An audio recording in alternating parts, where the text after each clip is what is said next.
This episode is brought to you by Merrill. Join one of the most iconic names in wealth management, Merrill. You'll be part of a dynamic team of advisors and specialists working hard every day to grow their clients' wealth. And with the support of best-in-class research, advanced digital tools, and the resources of a global institution, it's truly an opportunity you can be bullish about. Learn more at careers.bankofamerica.com. Copyright 2024, Bank of America Corporation.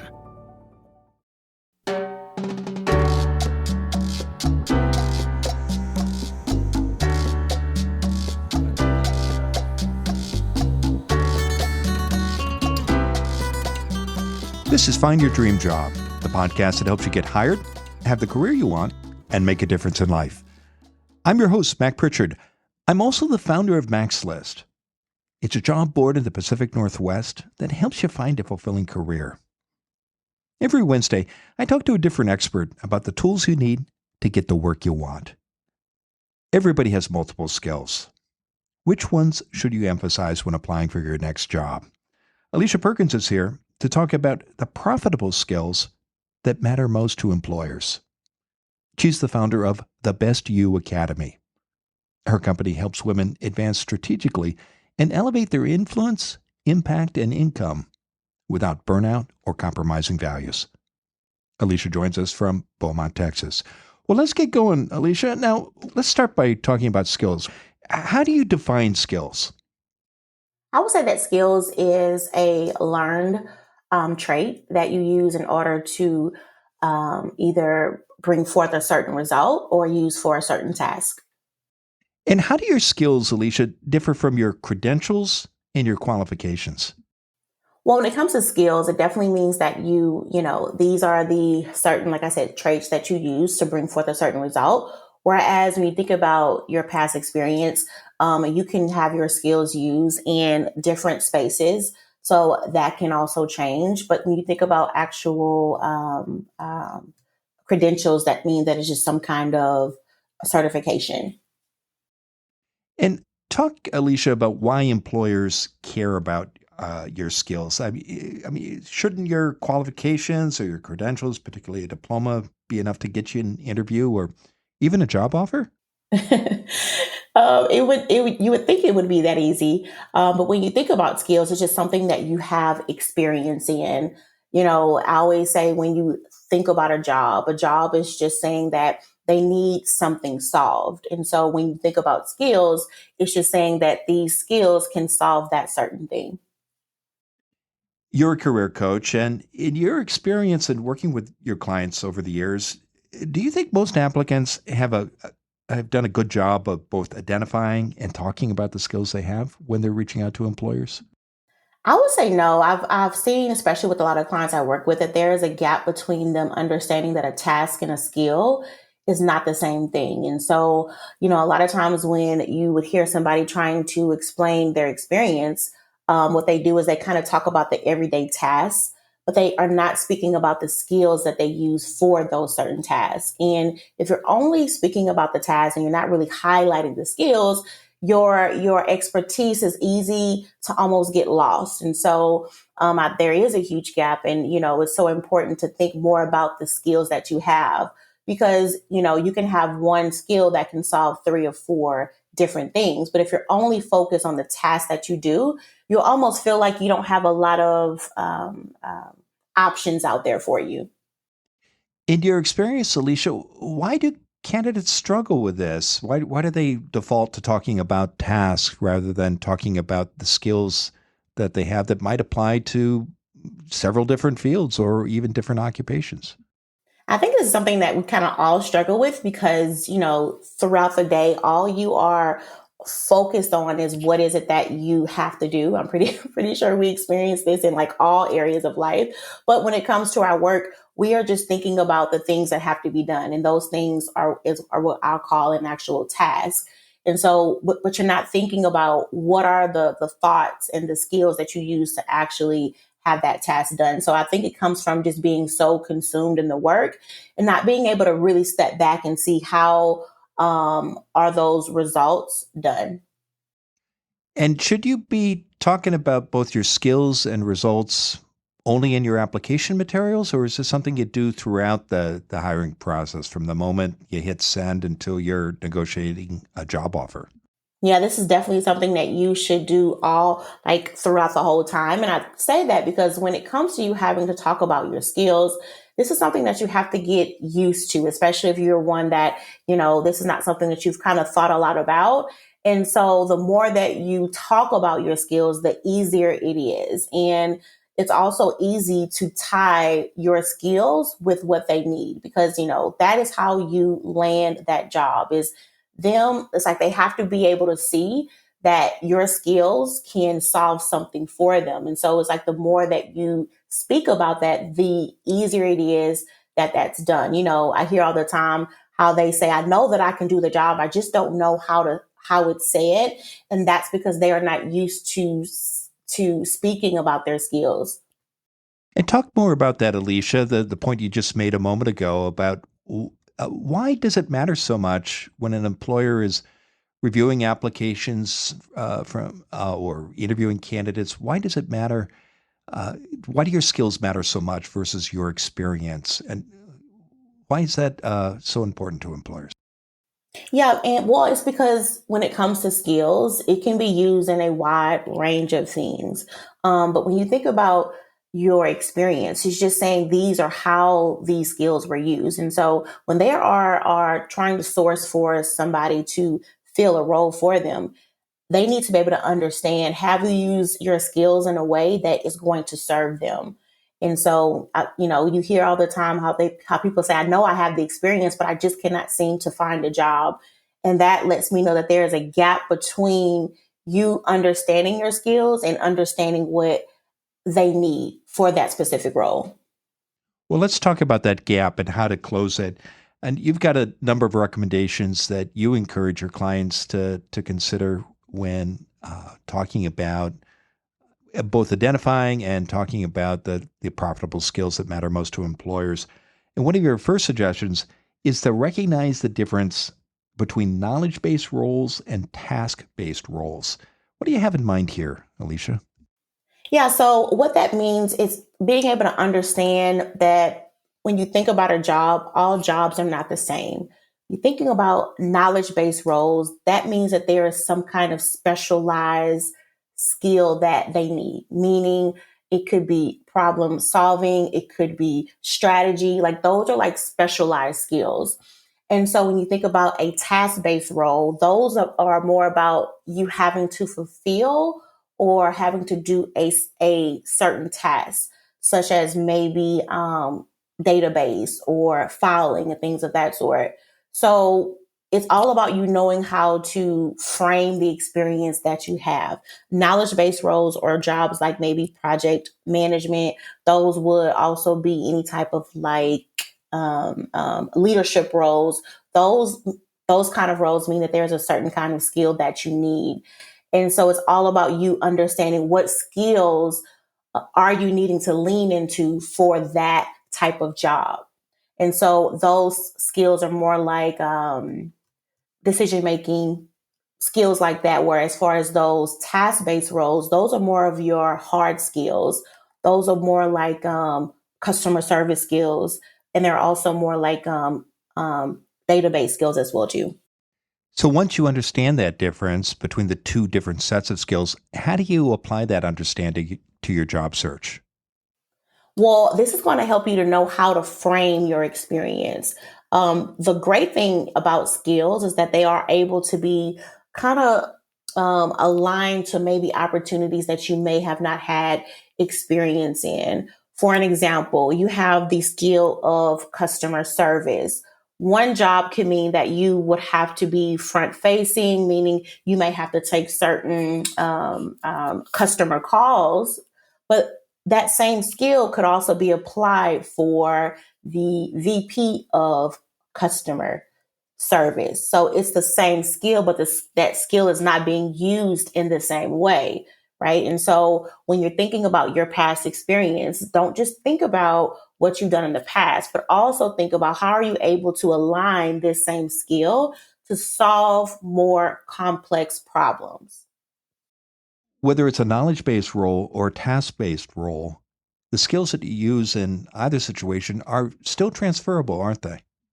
Yes, they are. It's all about you knowing how to align it with what they need. Because like I said before, that is what actually lands you that job is they have to be able to understand that you understand what they need. And so it's like you can take the same skill or even the same experience or results that you brought forth with that skill. You can kind of have it reframed in another way. So this is not saying to stretch, right? Meaning, I'm not saying to lie, but what I am saying is to kind of look at the past results and successes that you brought forth and see, is there any other part of that skill you can lean on more? For example, let's say in a past role, you maybe had to cut costs by 30%.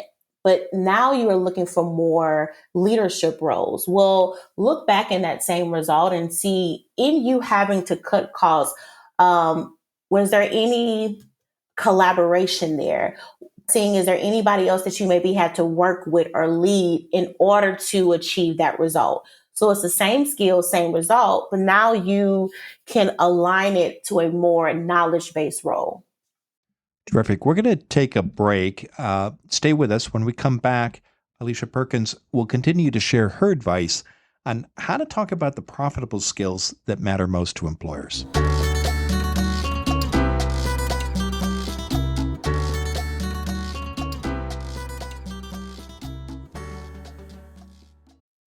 Want to know one of my favorite sounds? Here it is. That's a sound I hear when I'm learning a new language with Babbel. And if you want to learn a new language this year, I guarantee it will be one of your favorite sounds too. I've been using Babbel to get ready for a trip to Germany later this year, and my goal is to learn conversational basics. Babbel is helping me do this. That's because Babbel's conversation-based approach teaches you useful words and phrases, so you can speak about things you actually talk about in the real world. And you can do this in as little as 3 weeks. Here's a special, limited time deal for our listeners. Right now, get up to 60% off your Babbel subscription, but only our listeners at babbel.com/dreamjob. Rules and restrictions may apply.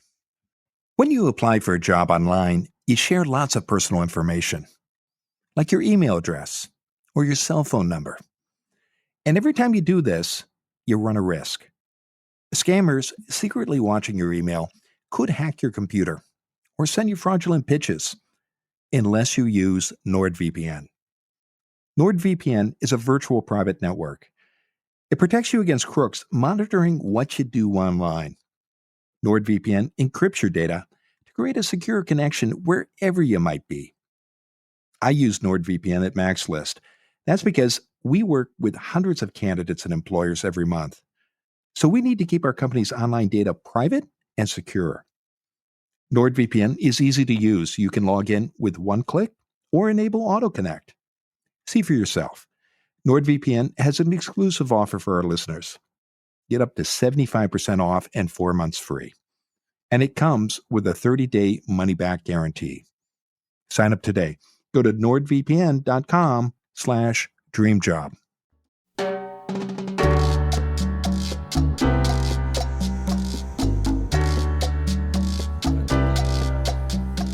We're back in the MaxList studio. I'm talking with Alicia Perkins. She's the founder of the Best You Academy. Her company helps women advance strategically and elevate their influence, impact, and income without burnout or compromising values. Alicia joins us from Beaumont, Texas. Alicia, before the break, we were talking about the profitable skills that matter most to employers, and you've got a set of recommendations you take your clients through to do this well. And your second tip for emphasizing profitable skills that employers care about is to understand the difference between leadership skills and expertise-based roles. Tell us more about what you have in mind here, Alicia. So when you think about leadership roles, those types of roles, for the most part, they are about you being able to guide, about you being able to coach or even inspire the people who you work with. well as a more expertise-based roles, kind of how they will rely on a more specialized knowledge or technical skills. And how do you get clear if you're looking for a job about the leadership skills and the expertise-based skills that you have? What do you recommend to your clients?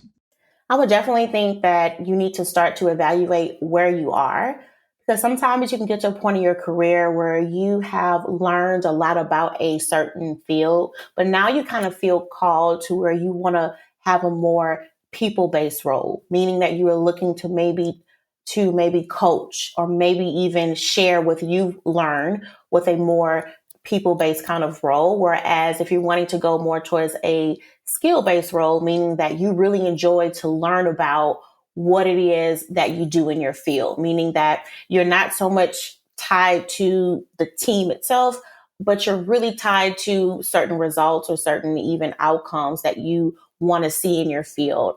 One of the things that I say that if you're wanting to move into more lead roles, you'll almost start to see and understand that it's no longer about you. And what I mean when I say that is, it's not just about you being successful, but you really care about the folks on your team, and you also want that for them as well too.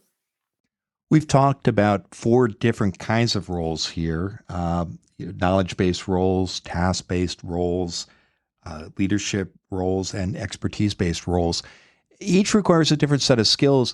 I'm curious, Alicia, in your experience, are one set of skills more valuable than the others, or are they all equally valuable to employers? I would definitely say when you're thinking more in terms of like your growth overall, I would definitely say that those leadership roles can just open up more opportunities for you, because we know that as things change in our world, as we start seeing really high advancements in tech, a lot of times with this new tech, it can also replace certain jobs, right? But we know when it comes to those lead roles where you have to be more hands-on with team and you need more of a mind that's on vision and things of that sort, we know that tech can't ever fill that hole. So I would say just as more on the lines of your growth. And when you're thinking about how is it that I can make my career more sure, I would definitely go with leadership roles. But again, that's just how I feel. But there is value too, Alicia, in the other experiences. And I think what I'm hearing as well is that while you may not want to be the leader of a company, if you talk about your skills, whatever your background might be, in a way that matters to employers, that's going to help you in your search. Am I reading that right? Oh, yeah, yeah, absolutely. Because at the end of the day, they need somebody to help them solve the problems that they have. And that is the focus at all times. And so it's not necessarily saying that having this kind of the job is the best choice. It's just more about when you think about the long-term goals that you have, because you can still do well on both sides.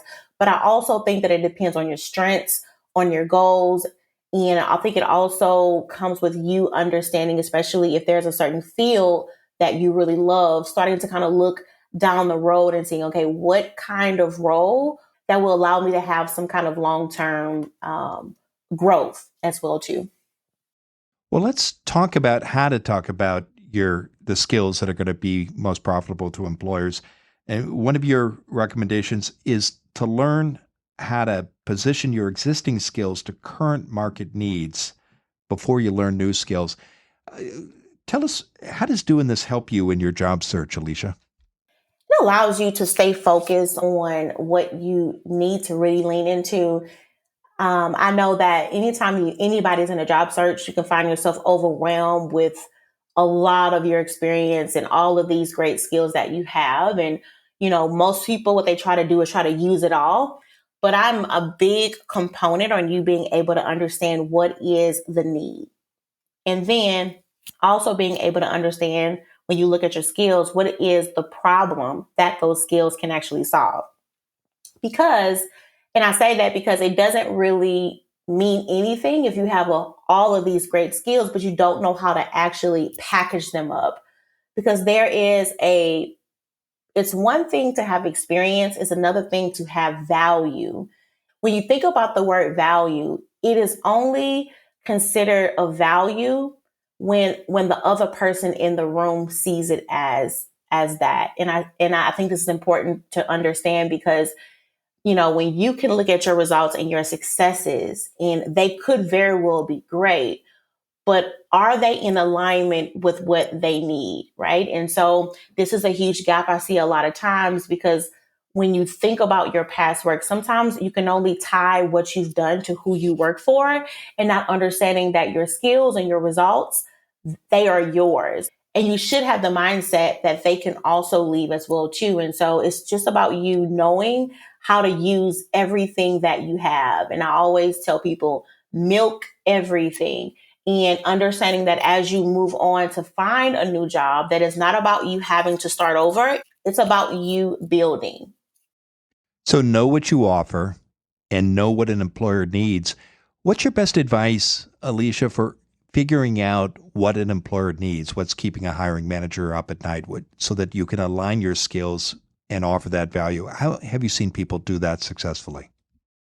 Well, for one, I definitely think that you need to think about what are the fields that you really want to move into. Now, I'm not saying to have yourself in a tight box, but I am saying you think about spaces or fields, start thinking about your top 2 to 3. One, because that's going to help you to know how to frame your experience. 2, it's going to help you to start having conversations with people that are already in that space to see what is the need. One of the things I tell my clients all the time, if there is a certain job title that you have in mind, go hop online, start to talk with people that have that same job title. You could just ask for very simple things as, can you please tell me the 3 tasks that you do in your role per day? Right. And so that can give you a really great idea of what are those top skills that you need. And it can shine some light on if you are thinking about a new class online or a new course, is this something that you really need? I've worked with clients in the past and they have these jobs in their mind, but they've already kind of assumed that this job is too much or I don't have enough experience. Once they start to really talk with people that's in the space, they start finding out, wait a minute, I have a lot more experience than I thought that I did. So I think, one, you being able to understand the actual trends that is happening in that field, and 2, you being able to talk with people who are already in that field so you can know exactly the skills you either need or you don't need. Well, it's been a terrific conversation, Alicia. Now tell us what's next for you. Well, right now I've been operating my business now for almost 5 years. And so I love what I do. And so I can definitely see myself still here. I'm also serving my clients and also doing speaking gigs as well, too. Well, terrific. And I know that you also have a special offer for our listeners. Would you like to talk about that? Yes, I want to offer everybody a free class that I have. It is 4 ways to end self-doubt. I know that when you are operating in a job search or you are thinking about what is next for you, you can start to be overwhelmed with all of these different thoughts and doubts and things of that sort. So I definitely want to share with you guys a free class that's going to show you 4 ways that you are able to end all self-doubt. You can find more information about that at aliciaperkins.me/masterclass. Terrific. And I know that listeners can learn more about you and your services by visiting your website, IamAliciaPerkins.com. And you also invite listeners to connect with you on LinkedIn. And when people do reach out to you, I hope they'll mention they heard you on Find Your Dream Job. Now, Alicia, given all the great advice you've shared today, what's the one thing you want a listener to remember about the profitable skills that matter most to employers? I would want them to know that it is not about what you've done in the past, but it's also about what you can do now.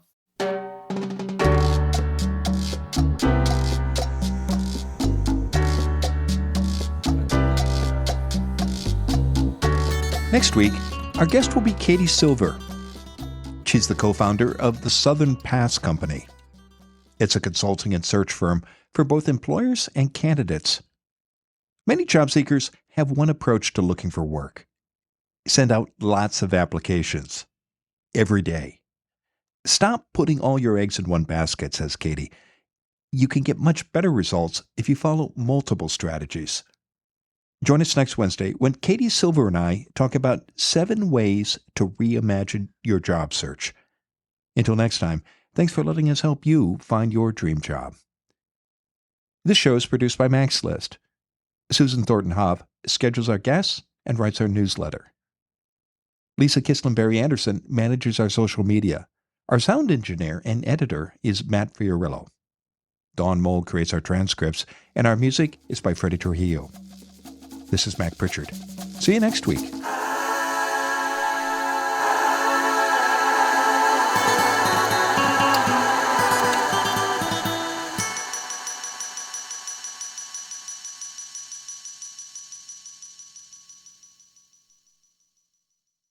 Have you ever been asked this in a job interview? Tell me about a time when you didn't agree with your boss. What would you say? This is what's called a behavioral interview question, and it's a common tactic. Employers use this kind of question to explore your fit for a job based on your past experience. It can be an easy question to answer if you have the right strategy. I show you how to answer these gotcha questions in our free Max List guide, 100 Behavioral Interview Questions You Need to Know. To get your copy, visit maxlist.org/questions. You'll also learn 4 simple steps for answering any behavioral interview question. Again, that's maxlist.org/questions. You can count on getting these questions in your next interview. Why not get the answers before you walk into the interview room? Go to maxlist.org/questions.